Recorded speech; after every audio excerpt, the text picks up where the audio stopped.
Hello, dear students.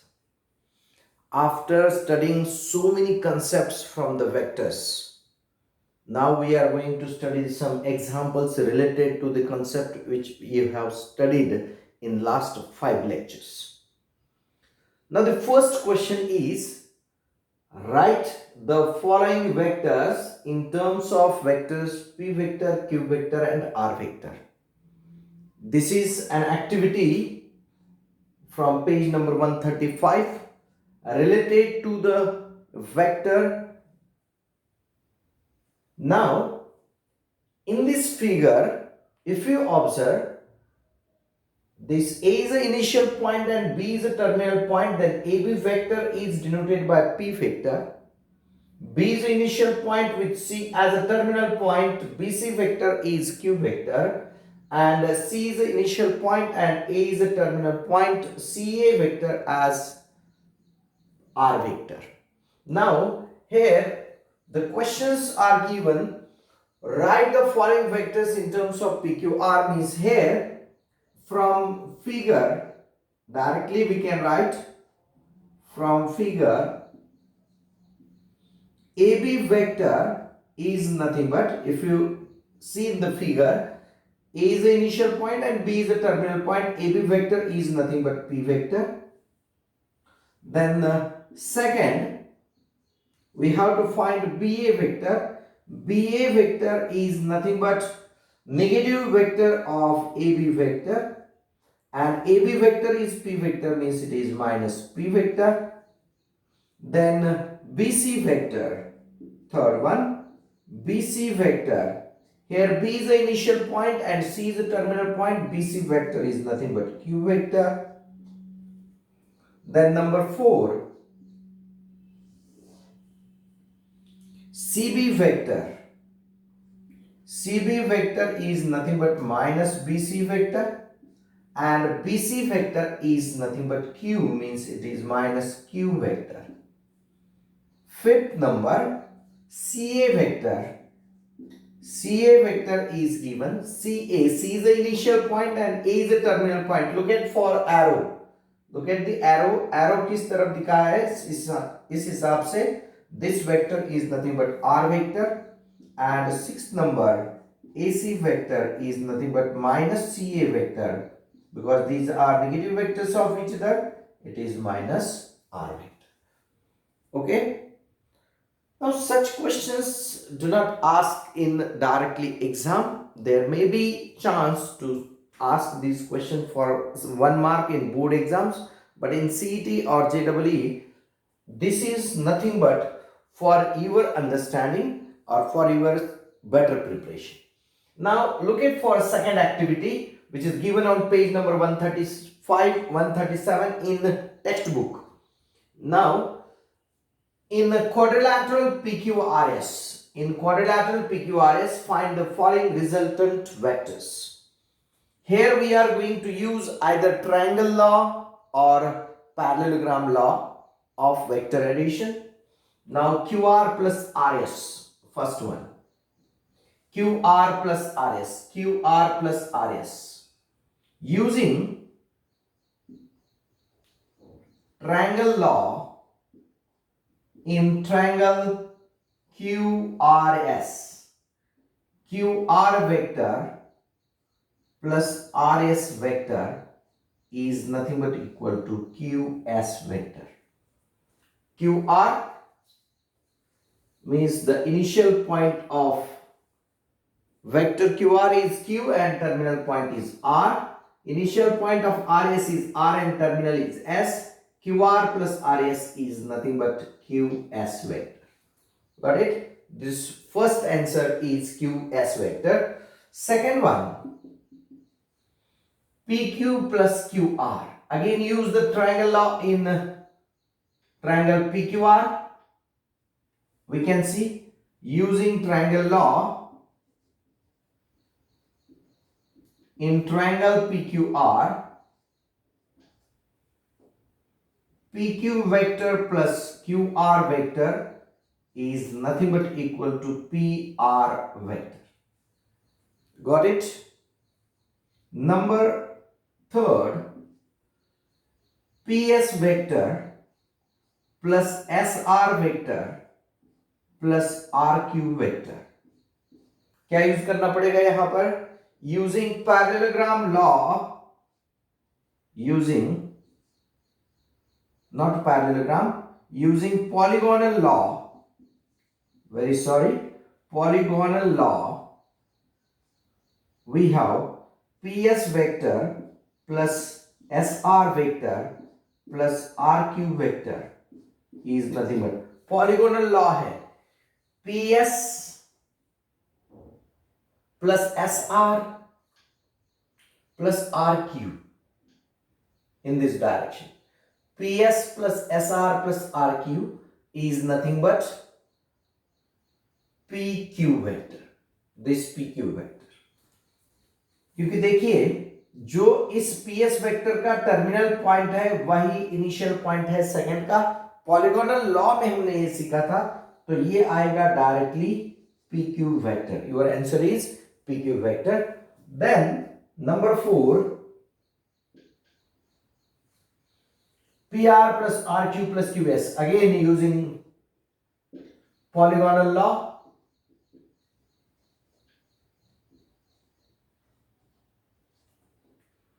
PR vector plus RQ vector plus QS vector is nothing but equal to PR plus RQ plus QS is nothing but PS vector.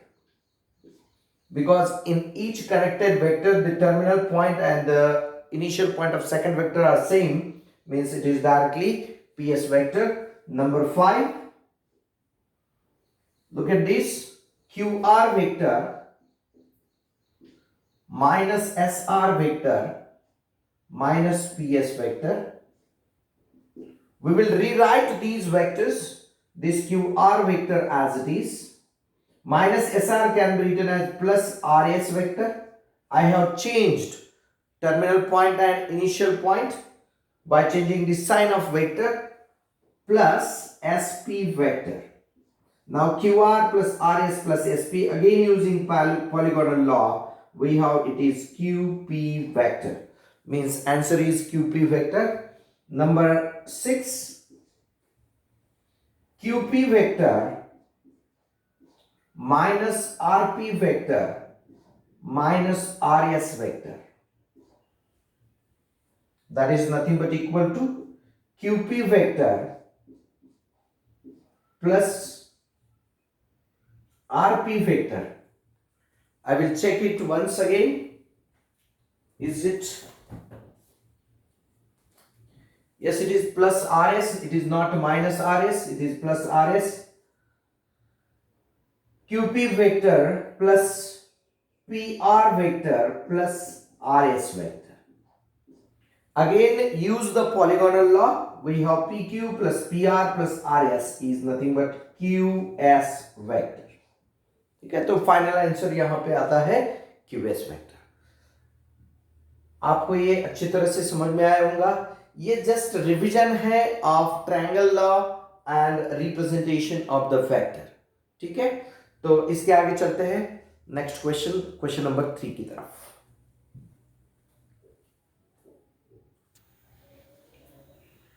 Now look at for question number 3। State the vectors which are equal in magnitude, parallel vectors in the same direction, equal vectors and negative of one another. Actually from figure we have to judge it. This is question only for understanding of vectors in equal magnitude, parallel vectors. तो आप सिर्फ figure पे से जज करना है, उसका measurement लेके एग्जैक्टली मैच करते नहीं बैठना है। कंसेप्ट याद रखने के लिए ये क्वेश्चन है, not for the board exams और नॉट फॉर सीईटी एग्जाम्स। ठीक है, तो यहां पे लिखा है state the vectors which are equal in magnitude, यानी आपको एक गेस करना है कि ये जो वेक्टर्स दिए हैं उनमें इक्वल मैग्नीट्यूड के वेक्टर्स कौन से हैं, यानी जिनकी लेंथ सेम है, ऐसे वेक्टर्स कौन से हो सकते हैं। Length It is not a question about any direction. It is only about the magnitude. यानी जिन वेक्टर्स की लेंथ हमें सेम दिख रही है, जैसे ए वेक्टर, सी वेक्टर और ई वेक्टर हम देखते हैं, तो इनकी लेंथ हमें सेम दिखेगी, वैसे ही बी एंड डी की। तो पहला जो क्वेश्चन है आपका फर्स्ट, इसका आंसर आएगा, यहां पे मैं आंसर लिखता हूं। फर्स्ट जो क्वेश्चन है उसमें आएगा vectors A vector, C vector and E vector. Also vectors B vector and D vector. These are looking with same magnitude, यानी इनका मैग्नीट्यूड सेम है, ऐसे हमें दिखता है। जो टेक्स्ट बुक में आपके सॉल्व एग्जांपल में ये पहला ही क्वेश्चन है जिसमें डी वेक्टर थोड़ा सा छोटा लगता है, लेकिन आंसर्स में उन्होंने डी वेक्टर और बी वेक्टर सेम दिया है, इसका मतलब इनको सेम करके लेने।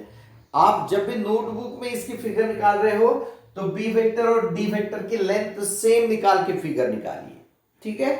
तो पहले क्वेश्चन का आंसर हो गया B A vector, C vector and E vector are having same magnitude as well as B vector and D vector are having same magnitude.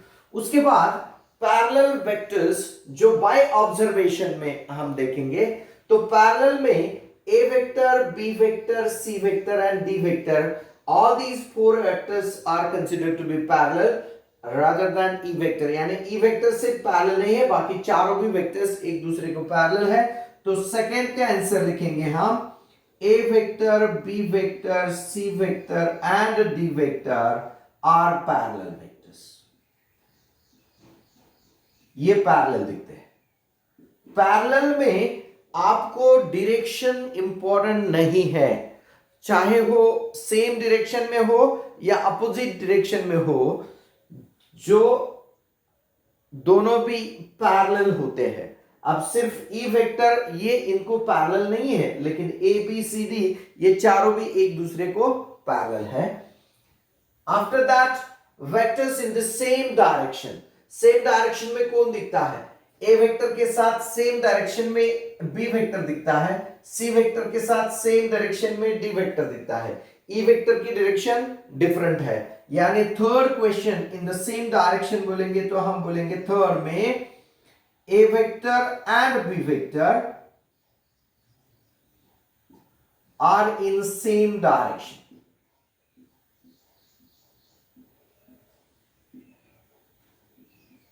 As well as also C vector and D vector, C vector and D vector are in same direction.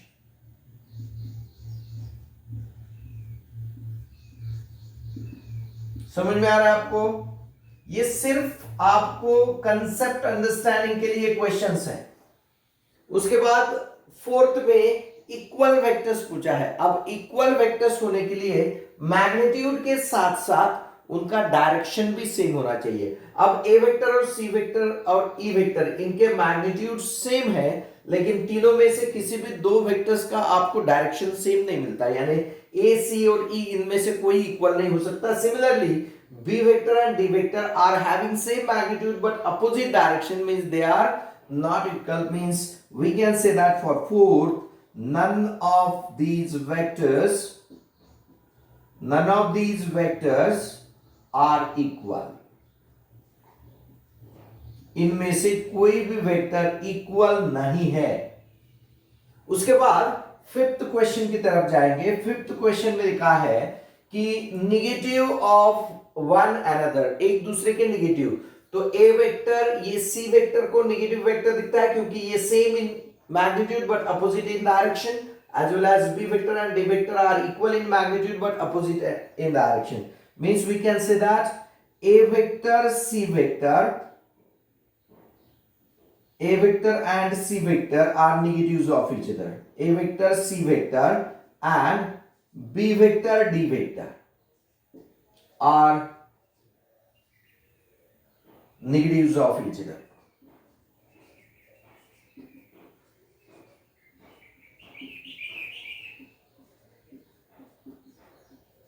यानी ए vector का negative vector C vector है, B vector का negative vector D vector है।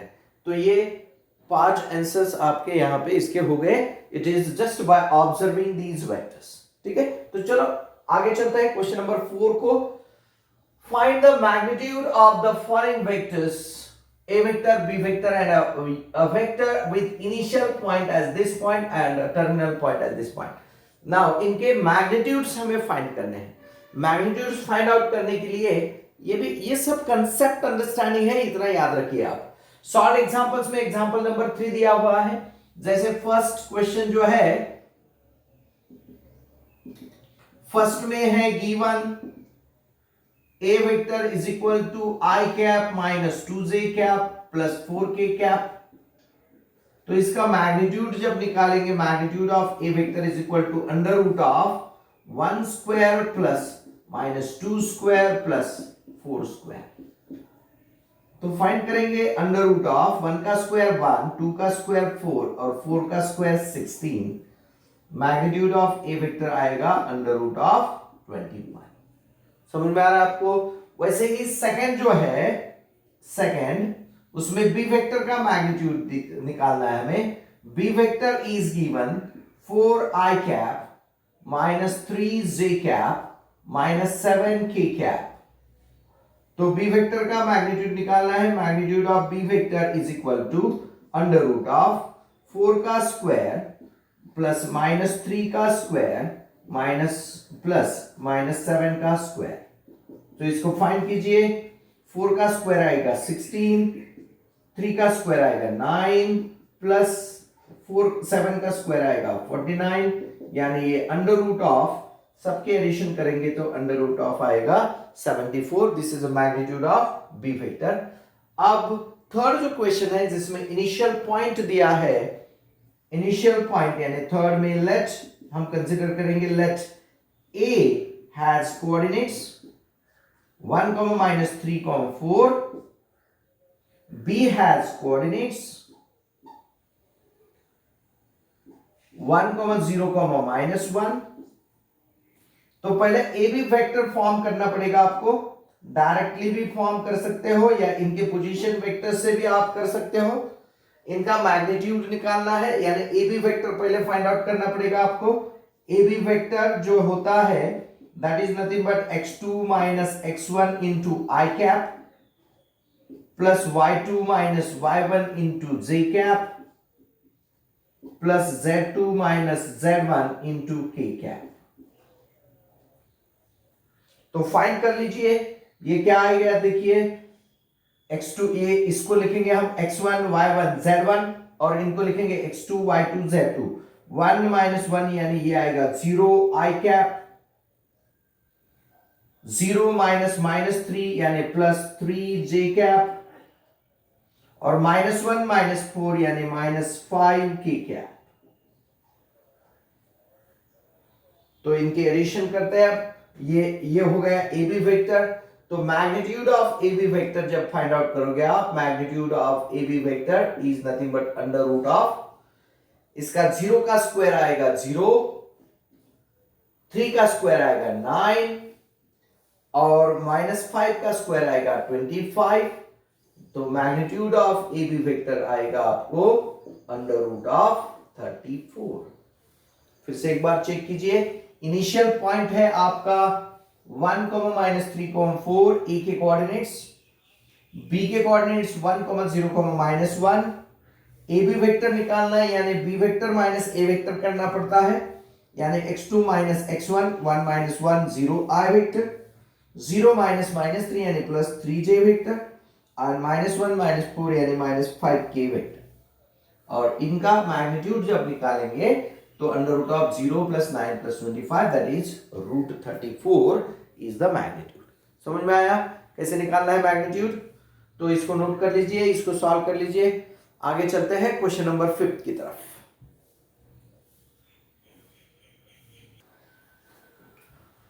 Now look at for question number 5.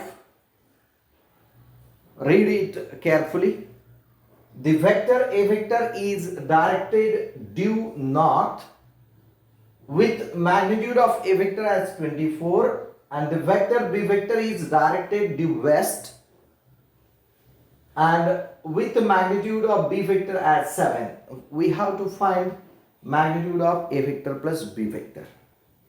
तो देखिए यहां पे जब A vector plus B vector का मैग्नीट्यूड निकालना है आपको, और A वेक्टर और B वेक्टर ये दोनों भी एक दूसरे को परपेंडिकुलर वेक्टर्स है. क्यों? तो ये जो PQ वेक्टर हमने लिया है with A vector in north direction and B vector in west direction. Now any two vectors, one is with north direction and other with west direction, they are always perpendicular to each other. Means here we can say that consider triangle PQR, consider triangle PQR with PQ vector is equal to A vector directed due north.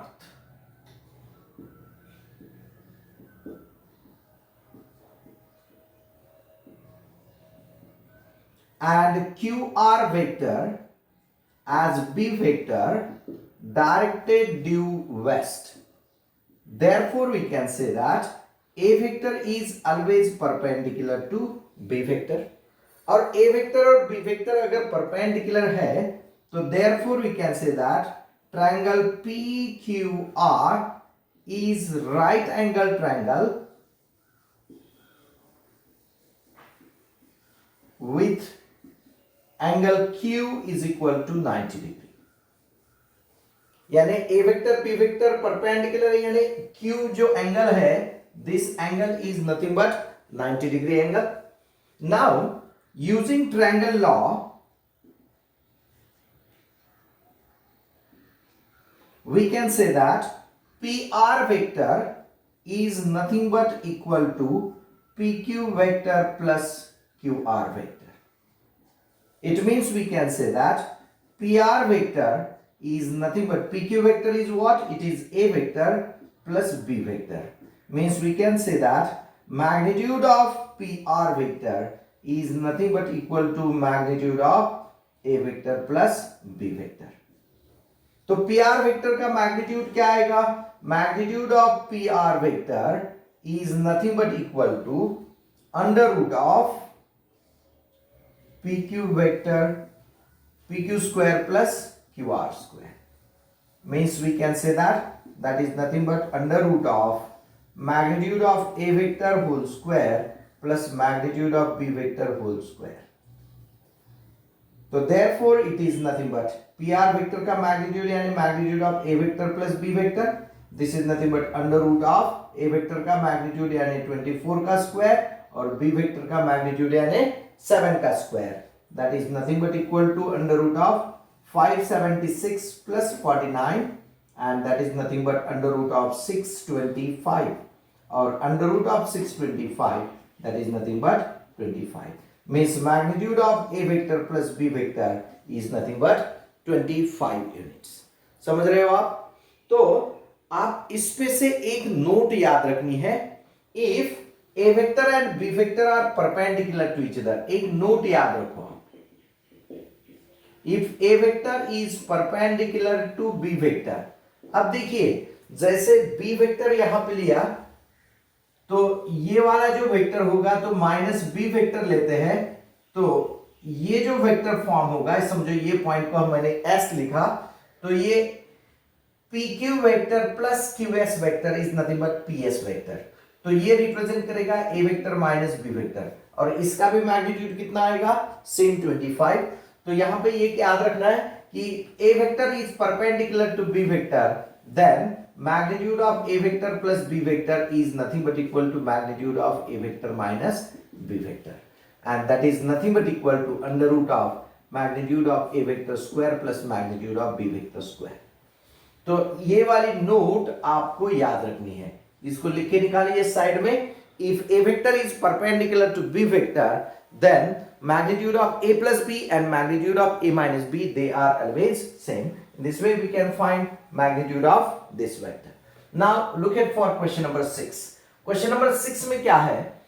In triangle PQR, PQ is given 2a vector, QR vector is given 2b vector, and the midpoint of PR is M. Find the following vectors in terms of a vector and b vector. a vector और b vector के form में निकालना है. पहला है PR vector. PR vector निकालना है. देखिए फिगर में मैंने निकाला है in triangle PQR, PQ vector is 2a vector and QR vector is 2b vector. Using triangle law, in triangle PQR, using triangle law of vector addition,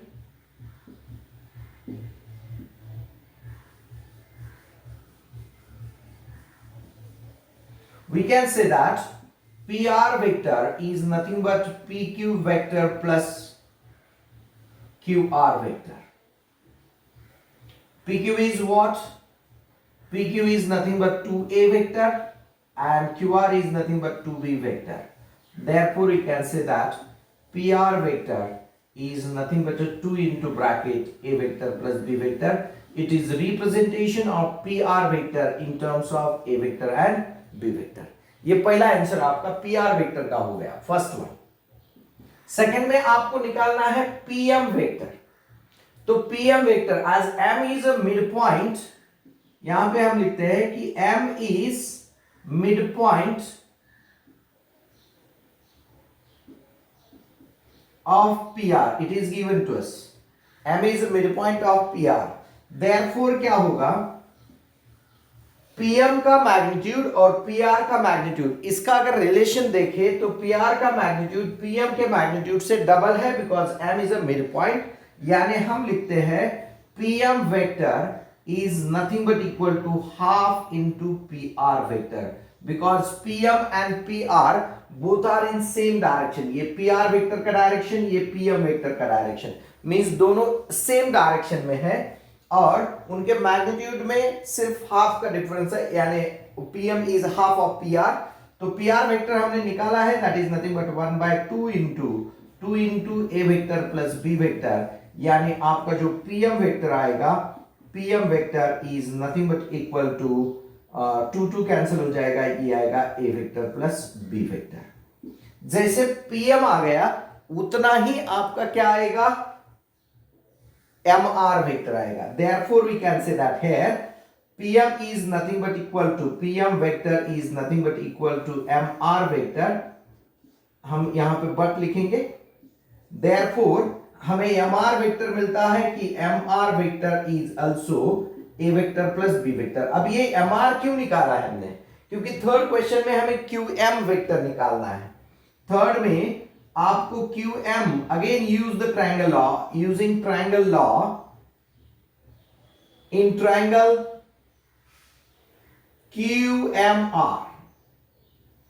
QMR में हम ये ट्रायंगल लॉ यूज करते हैं. तो therefore QM vector is equal to कितना आएगा, QM vector is equal to QM vector is QR plus RM. QR vector plus RM vector. अब ये जो RM वेक्टर है it can be written as QR vector minus MR vector. RM vector can be written as minus MR vector. तो QR vector हमें given है, QR vector is nothing but 2b vector और minus MR vector यानी A vector plus B vector. तो ये आएगा A vector minus B vector. तो 2b minus B is B, यानी QM वेक्टर ये आएगा B vector minus A vector. समझ में आ रहा है आपको? इस तरह से हम PR वेक्टर, PM वेक्टर और QM vector we can find in terms of A vector and B vector. समझ में आया आपको? तो चलो इसको नोट कर लीजिए, सॉल्व कर लीजिए. आगे चलते हैं क्वेश्चन नंबर 7 की तरफ.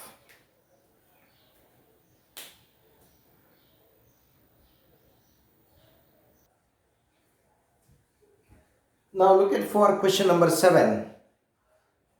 In the diagram, KL vector is A vector, LN vector is B vector, NM vector is C vector, and KT vector is D vector. Find in terms of ABCD these four vectors we are going to find in terms of ABCD vectors.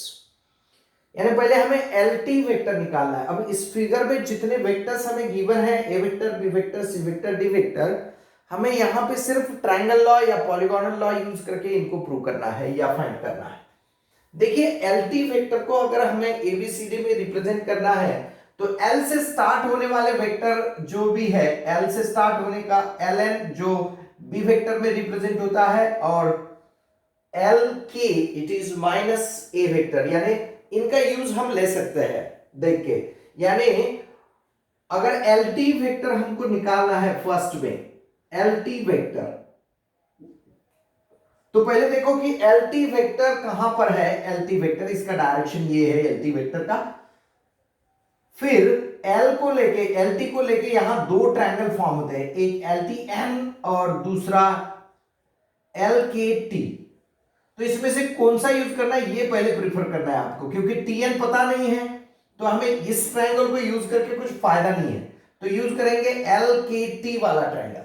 Therefore L T अगर find out करना है तो हम लिखेंगे using triangle law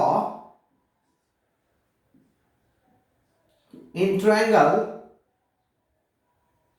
using triangle law in triangle LKT, इसमें use करो तो LT vector is equal to क्या आएगा, LT vector is nothing but LK vector plus KT vector, LT vector plus KT vector. फिर अब LK तो नहीं दिया, KL दिया हुआ है, तो KL को हम LK को KL बनाते हैं, तो KT पहले लिखेंगे KT वेक्टर माइनस इस LK को लिख सकते हैं KL वेक्टर। क्या चेंज किया ये याद रखो।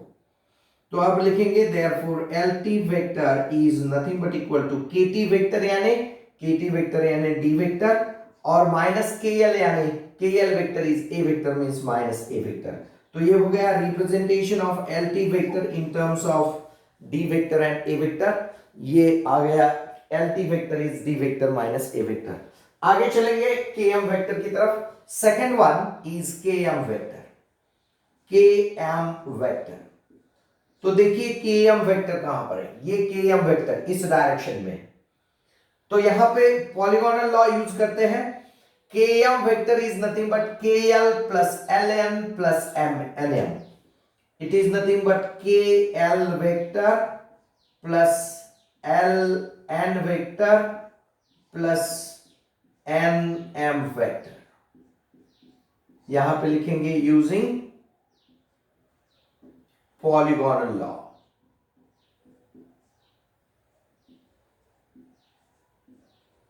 पॉलीगोनल लॉ यूज किया, समझ में आया। तो KL क्या है, KL है A वेक्टर, LN क्या है, ये है B वेक्टर, NM क्या है C वेक्टर, यानी ये होगा A vector plus B vector plus C vector, यानी आपको मिल गया ये KM vector as A vector plus B vector plus C vector. वैसे आगे चलेंगे, नेक्स्ट देखिए, after KM vector we are going to find TN vector. Third में क्या फाइंड आउट करना है आपको, TN वेक्टर। TN वेक्टर देखिए TN, तो T से स्टार्ट होने वाला वेक्टर कौन सा है, T से स्टार्ट होता है TK, फिर KL और फिर LN, तो ये TN बन जाएगा। TN वेक्टर क्या है, using again polygonal law, it is TK vector, TK right plus KL vector plus LN vector. यहां पे भी इसको रीजन लिखेंगे यूजिंग पॉलीगोनल लॉ।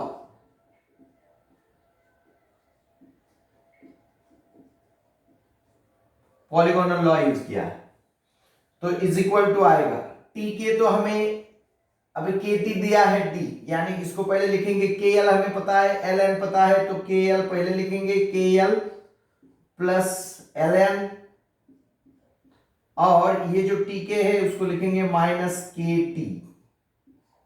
समझ में आ रहा है आपको। तो KL क्या है, KL is nothing but A vector, LN क्या है, it is nothing but B vector, और माइनस KT क्या है, ये के टी यानी डी वेक्टर यानी माइनस डी वेक्टर। तो आपका टी एन वेक्टर बन गया A vector plus B vector minus D vector. समझ में आ रहा है आपको? चलो नेक्स्ट आगे चलेंगे फोर्थ नंबर के लिए। फोर्थ नंबर में हमें क्या निकालना है? M T vector. M T को स्टार्ट करेंगे। एम टी, अब एम कहां से स्टार्ट? एम से स्टार्ट होने वाला जो पता वेक्टर है वो एम एन है। देखो टी की तरफ जाना है तो M N, N L, L K और के टी, यहां पे ये टी एन बन जाएगा। तो एम टी क्या आएगा? M T vector is equal to M N vector plus N L vector plus L K vector plus K T vector. देखिए हमने सबका टर्मिनल पॉइंट और इनिशियल पॉइंट मैच किया है। यहां पे भी रीजन देंगे since by using polygonal law. Polygonal law use कर रहे हैं। इन सब को थोड़ा उल्टा लिखेंगे हम। के टी पता है तो के टी को पहले लिखेंगे के टी, इसको लिखेंगे minus M N, minus N M sorry, minus N M minus L N minus K L. K T vector यानी है D vector, minus N M vector यानी है C vector, minus L N vector यानी है B vector और minus K L vector यानी है A vector. यानी हम इसको लिख सकते हैं M T vector is nothing but d vector minus a vector minus b vector minus c vector. This is nothing but empty vector in terms of ABCD. समझ में आ गया आपको? तो इस तरह से हम any vector, this is a question from solved examples. ये जो क्वेश्चन है सॉल्व्ड एग्जांपल क्वेश्चन नंबर 2 है। ये पेज नंबर 146 पे मिलेगा आपको, पेज नंबर 146 पर मिलेगा।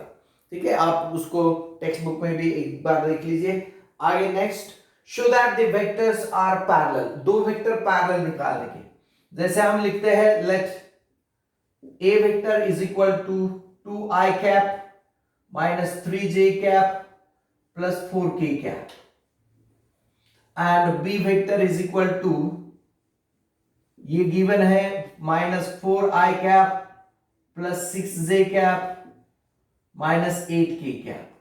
अब देखते ही हम समझ जाएंगे कि इसको अगर -2 से मल्टीप्लाई किया तो ये आता है, यानी इसमें से -2 कॉमन अगर निकालेंगे तो ये आएगा 2i cap minus 3j cap plus 4k cap.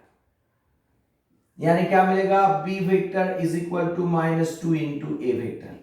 यानी b vector is a scalar multiple of a vector. यानी हम लिखेंगे therefore b vector is scalar multiple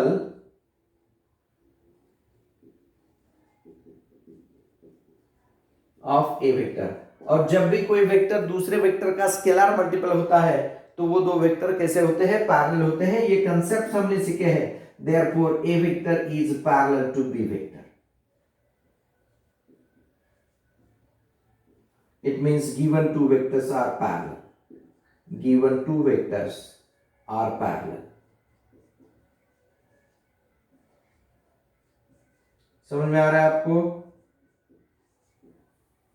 तो यहां पे आप नोट्स देखिए, अपने जो भेजे हुए हैं नोट्स आपको, वो नोट्स अच्छे से देख लीजिए, जिसमें आपको एकदम से क्लियर होगा क्या क्वेश्चंस है, किस सीक्वेंस से हम जा रहे हैं। इनके सॉल्यूशंस हमने नहीं दिए हैं, सॉल्यूशंस हम यहां सॉल्व करके दे रहे हैं। ठीक है, तो आज के लिए इतने 8 क्वेश्चन काफी है। 9th क्वेश्चन से हम नेक्स्ट लेक्चर में क्वेश्चन सॉल्व करेंगे। तो ये क्वेश्चंस आपको नोटबुक में अच्छे से लिखे निकालने हैं। ये बोर्ड के हिसाब से इंपॉर्टेंट क्वेश्चंस है। ठीक है, आज के लिए इतना ही ठीक है। Thank you.